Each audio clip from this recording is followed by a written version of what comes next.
What is up guys, Joe here, and today we'll be taking a look and unboxing one of Apple's latest products, which is going to be the Apple Watch. So as you probably can tell already, I picked up the Apple Watch Sport, and this one's going to be in green. It's actually not my first choice, but it was the one that I was able to get my hands on launch date.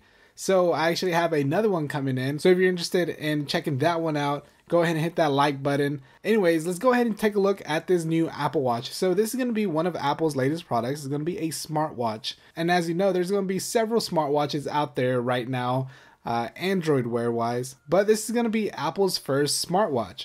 So taking a look into the box, you will notice this large package. And I'll say it's probably about a foot long. So if you're picking up an Apple Watch Sport, be ready to have a huge ass box. But taking a look at the contents inside, you'll first get the Apple smartwatch, but we'll take a look at that here in a second. We also have some literature, which we'll take a look at as well here in a second. But I wanted to dive in and check out what's at the very bottom. Now we do have a wall charger, which is going to be very similar to the one that you get with your iPhone. And we also have this new magnetic charger, which is going to be the way to actually charge your Apple Watch. So it's going to magnetically connect to your Apple Watch. There's not going to be any ports on your Apple Watch to physically connect inside to charge it. So that is going to be a great thing. It's going to be similar to MagSafe on the MacBooks, but we'll take a look at that here in a little bit. Next, we do have our literature, which is going to be basically your starter guide to your Apple Watch. So it's going to briefly give you some instructions of how to start it up and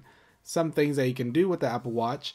But we'll actually walk through that here in a second. We also get a little warranty guide, and we also get an extra band, which is going to be the medium/large size. So if you have bigger wrist, you'll be covered. Now taking a look at the actual smartwatch, we're going to get this casing here, and we'll simply pull this little tab here to open up our Apple Watch.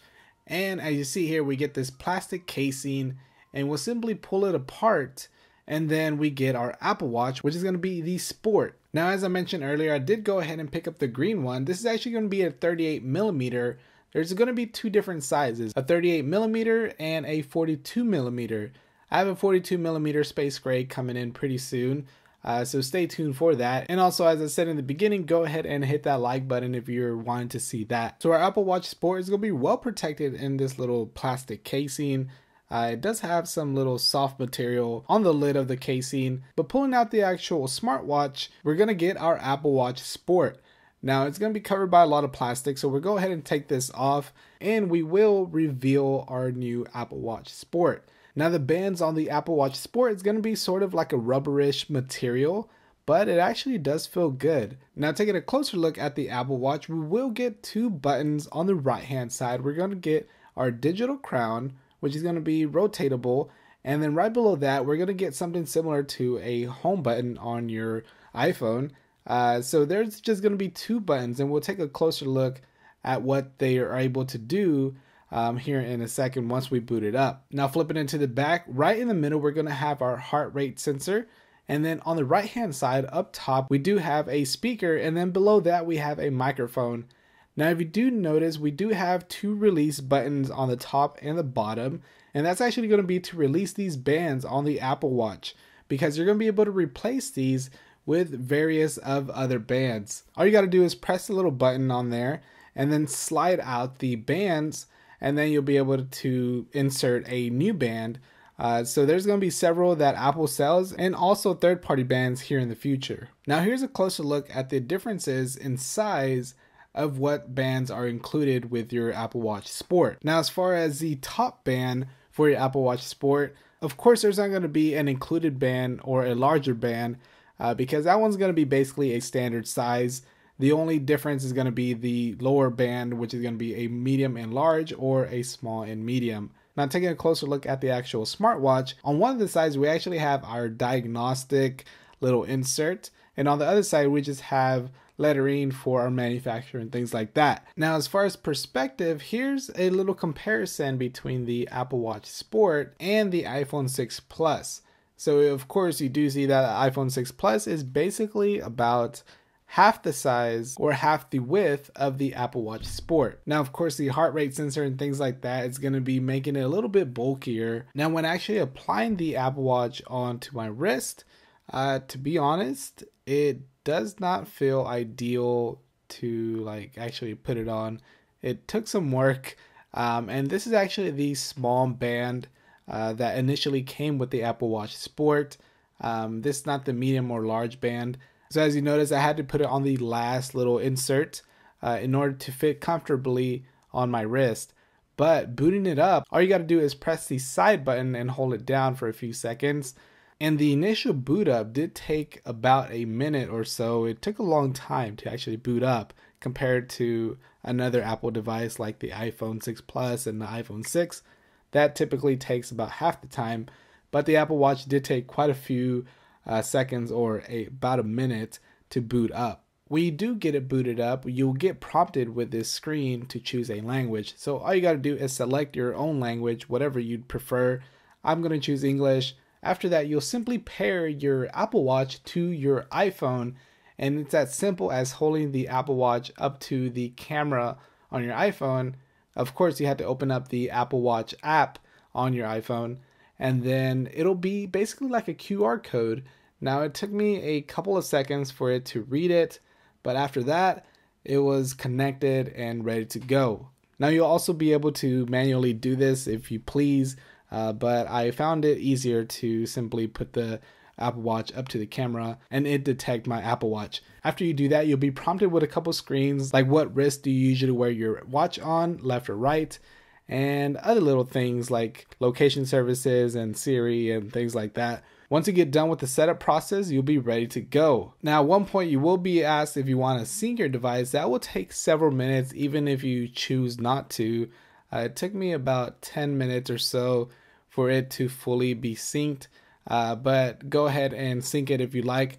I decided to not sync it because I just wanted to hurry up this initial process. So if you do decide to sync it, it'll sync your apps and things that are compatible with the Apple Watch. Now, for those of you who are concerned about size, here's another little perspective and comparison between the G-Shock watches that I wear on a daily basis compared to the Apple Watch Sport, which is going to be the 38mm. So there's going to be two different sizes, a 38mm and a 42mm. Now, ideally, I think I would prefer a 42mm, but we'll see whenever that one arrives. Now, if you're wondering of how to actually charge your Apple Watch, all you got to do is simply attach the magnetic cable to the back where the heart rate sensor is at to charge your Apple Watch, which is pretty dope, to be honest. I'm a big fan of things that are magnetically charged or wirelessly charged, and the Apple Watch is going to be one of them. So simply attaching the charging cable that came included with your Apple Watch, you'll be charging your device. Now, Apple states the Apple Watch is going to have about 18 hours of battery life on regular use,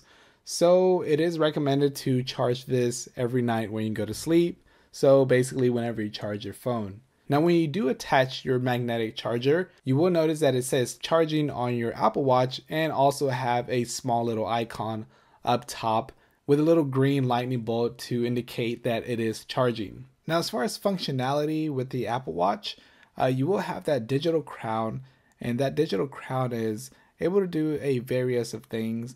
So by basically pressing the digital crown in, you'll be able to navigate from your home screen over to your clock face and vice versa. Now, if you actually double press it, you'll be going back to the previous application that you were on. And if you press and hold, you'll activate Siri. Now, for the side button, if you press it one time, you'll have access to your favorite screen and even be able to add more of your favorites.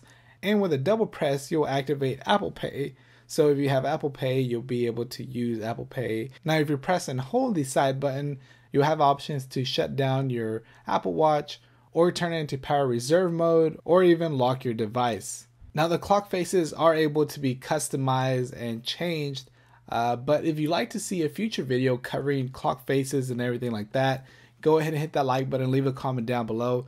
But other than that, let me know what you think about this Apple Watch in the comment section below. Are you going to be getting an Apple Watch Sport, an Apple Watch, or are you going to go all out and ball out with the Apple Watch Edition? Let me know with a comment down below. Also, if you did enjoy this video, go ahead and hit that like button, as it not only shows support to the channel, but it lets me know that you did enjoy this video.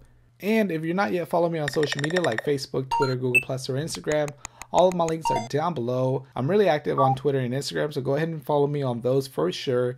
And if you feel like being awesome, go ahead and hit that subscribe button. That way you won't miss any future Apple Watch videos or other tech related videos. But do let me know what you'd like to see in a future video. Would you like to see a comparison between the Apple Watch and an Android Wear watch? Or would you like to see more features and what the Apple Watch is actually capable of? Let me know with a comment down below. Anyways guys, thanks a lot for watching. Appreciate the support very much. And I'll catch you all on the next one. Alright? Peace. He's gonna actually throw it, so we'll see.